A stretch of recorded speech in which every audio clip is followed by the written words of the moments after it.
Martin Meehan from Hands Off Hagley.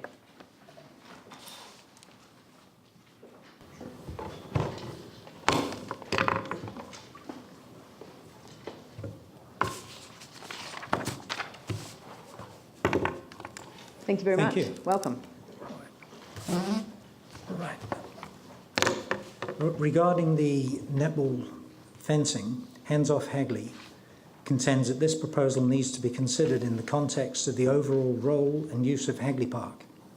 Changes in sports needs and the prospect of current leaseholders seeking larger facilities to meet those needs are bringing Hagley Park under increasing threat. Part of the reason for this increase is in commercialisation in sports, etc.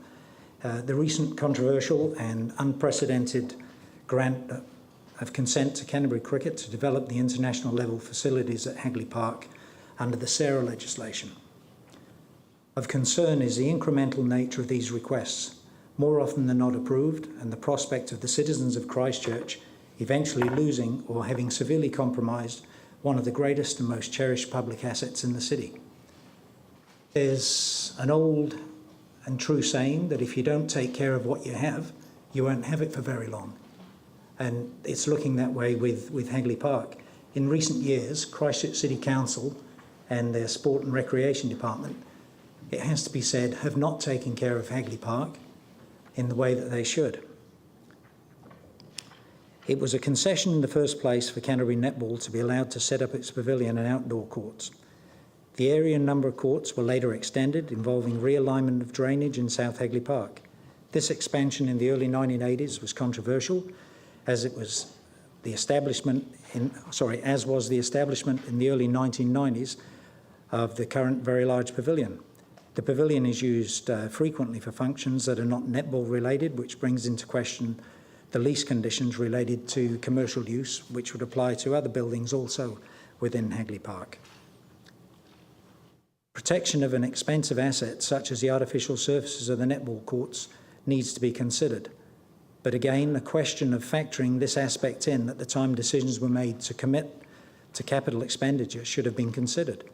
Why has this application been left till after the construction has been completed? Were they advised to do it this way, and if so, who? An alternative to fencing is surveillance, monitoring and rigorous prosecution of vandals who use netball courts in a way which will damage them. These alternatives would not compromise the visual amenity of the area as fencing would. I think you'd have to look around the area and ask how many businesses, and even Hagley High School, have 3-metre fencing around to protect from the same sorts of people that are using the South Hagley Park and the netball courts, and none of them do this. Security cameras appear to be able to do the job. I myself have just built a large, expensive building on Cranford Street, and I'm concerned that people come in and tag or do some sort of damage, but I would never consider a 3-metre fence around the place because it's, in a word, it's ugly. So if it's going to be ugly on Cranford Street, why would it be less ugly in South Hagley Park? Exclusive use of a public recreation reserve is not an entitlement and must be subjected to public consultation. This application raises a whole question of whether the netball facilities are properly located inside Hagley Park. There have been historical considerations of developing elsewhere. One of the drivers of such consideration is the volume of traffic and parking congestion that is generated by regular competitive netball on this site, which has been a problem for decades. It's not likely to decline and will be exacerbated by use of the adjacent Metro Sports facility and the hospital future parking demands.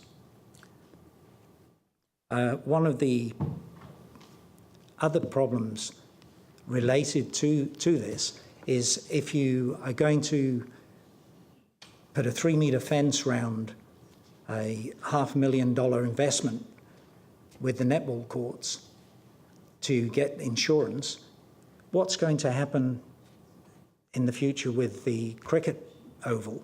They've got a $9 million building there. Surely they will at some stage be looking to put a fence around the oval to protect their investment and get insurance. the precedent this sets is quite alarming, really. The current proposal from Canterbury Netball is not anticipated in the statutory Hagley Park Management Plan 2007, and many conditions have to be met before approval for any fencing. This fencing request by a leasee brings into question once again the nature of leases and their conditions being issued to leaseholders in Hagley Park, a matter that Hands Off Hagley believes needs to be comprehensively reviewed by the Council before further agreements or approvals of whatever nature in Hagley Park are entered into. I would point out that the lease that they've signed, or Netball have signed, includes the phrase, "The lease shall prohibit the erection of any building without the prior knowledge of the Minister." And I believe under the city plan, any fence over 2 metres is classified as a building. In conclusion, Hands Off Hagley believes it's imperative that the Council seek the views of the community and stakeholders on Netball's proposal and request that a public hearing be held for oral submissions. Netball doesn't have our designated area of the park as per their letter to the Council. Rather, they've been granted a lease for the use of an area of public open space for use for a specific winter sport. It was not designated nor an exclusive right over that area or even part of it. In another alternative, I guess, is to reject the proposal at today's meeting, which would possibly save the City Council a lot of time and money when you consider how much time and money was spent on the cricket proposal. I think an early rejection would be in everyone's best interests. Thank you. Could you just help me out with whereabouts in the lease does it say that any erection of a building requires the prior consent of the Minister? I couldn't help. I have seen it, but I mean, I just lifted that off the internet and copied it down. Pay?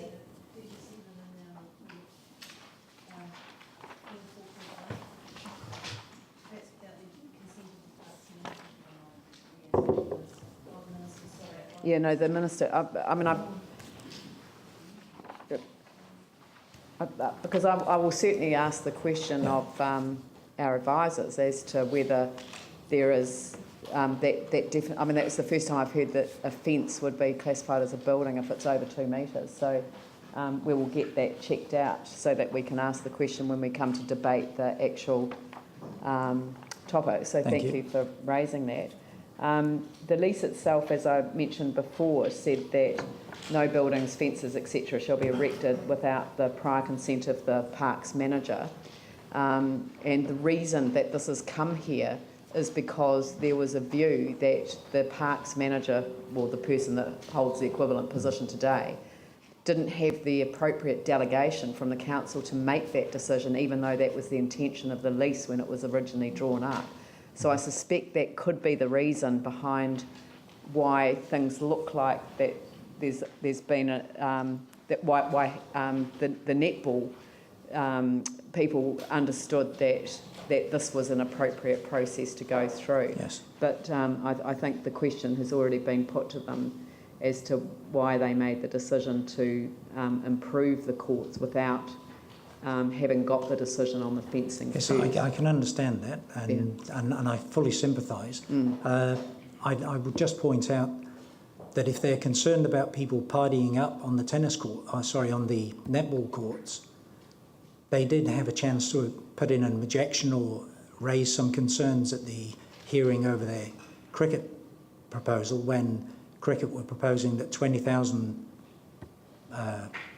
happy spectators would be descending on Hagley Park to watch the cricket. So they never put in any objections then about people hanging around the park and drinking, which they could have done.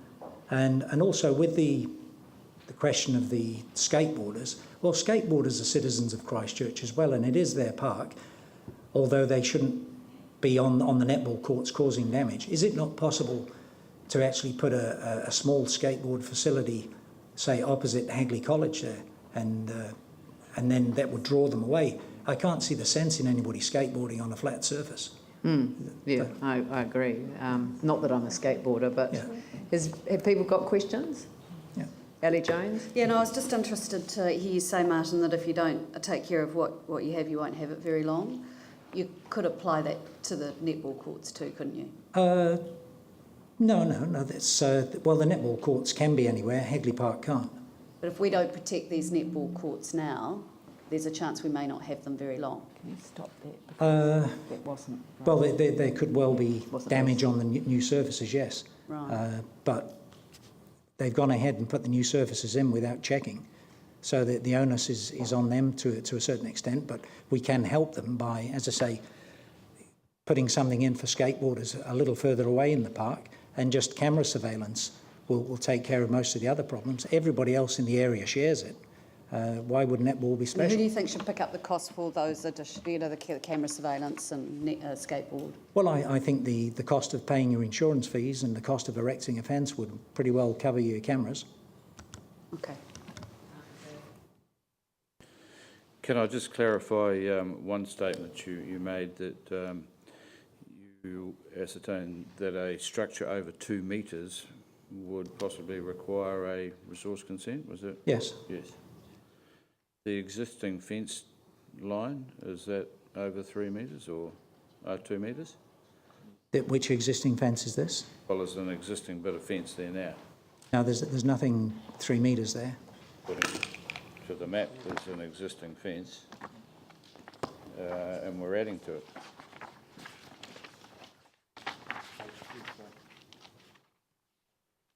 Just alongside the building, there's some fencing, and then we're going to add to that.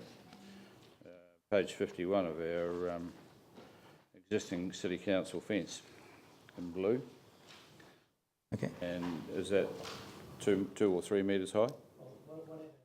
It actually is. I mean, it is there now. Yeah. But any new fencing, as far as my reading Yeah, is, so I want to city clarify. plan. So you're asserting that any structure over 2 metres high will require a resource consent.